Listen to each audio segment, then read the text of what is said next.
What's the buzz?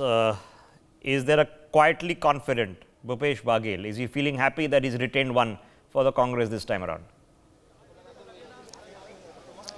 जी बिल्कुल, लेकिन जिस तरीके से जो नंबर्स आ रहे हैं, एग्जिट पोल ने जो नंबर्स दिखाए वो नंबर मुफीद नहीं है भूपेश बघेल के लिए। आपको 2.5 साल याद होगा, आपको वो 4 दावेदार याद होंगे जो मुख्यमंत्री बनने की दौड़ में थे, लेकिन बाजी मार गए भूपेश बघेल।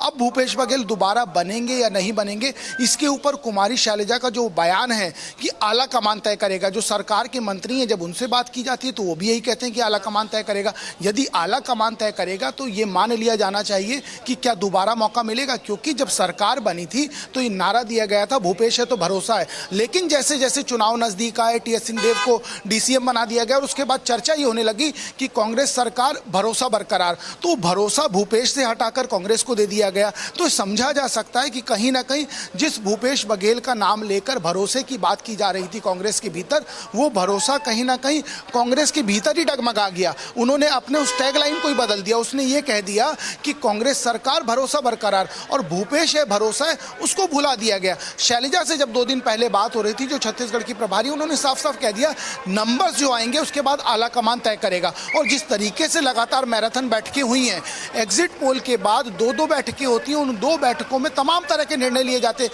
क्योंकि छत्तीसगढ़ में ये भी खबरें तैर रही हैं कि 3-3 चार्टर बुक कर लिए गए हैं।